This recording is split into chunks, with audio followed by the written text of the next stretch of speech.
நான் இப்போ இதை போட்டுருங்க, நான் தாவேகாவை பற்றி பேசினேன்னு வச்சுக்கோங்க, இது எல்லாத்தையும் விட்டுட்டு பழைய பிடிச்சி தாவேகாவை பற்றி பேசி முடிச்சாச்சு. நாங்கள் பிரச்சனையே இல்லை. இன்னைக்கு ஹாட் டாபிக் இதுதான்.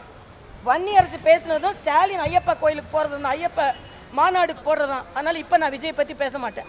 அதை விட தீவிரமான பிரச்சனை நிறைய இருக்குது.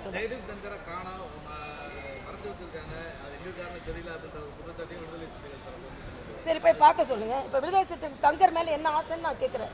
எத்தனை நாள் விடுதலை தங்கரை போய் தேடிக்கிட்டு இருந்தாங்க இவங்க? சமூக நீதி காத்தார். நீங்கள் ராமாயணத்தை முழுசா படிங்க, அவ்வளோ சீக்கிரம் அது நீங்கள் படிங்கப்பா. நான் கொடுக்குறேன் ஒரே நிமிஷத்தில் சொல்கிறேன். ராமன் நான் நீங்கள் சொல்லி கேட்க வேண்டியல. ராமாயணம் ஆமாங்க, நான் சொல்கிறேங்க. ராமன் சமூக நான் அப்போ தான் உங்கள்கிட்ட சொன்னேனே, சபரிட்ட பழத்தை வாங்கி சாப்பிட்டாருங்க, பழங்குடி பெண். அதே மாதிரி அனுமன் ஒரு வானரை ஒரு ராமாயணம் தம்பிங்க, நாளைக்கு இந்த தம்பிக்கு ஒரு ராமாயண புக்கு வாங்கி கொடுத்துருங்க. சும்மா 2 வார்த்தையிலலாம் ராமனை படிக்க முடியாது. ராமனை முழுசா படிங்க. கண்ணதாசன் என்ன சொன்னார் தெரியுமா?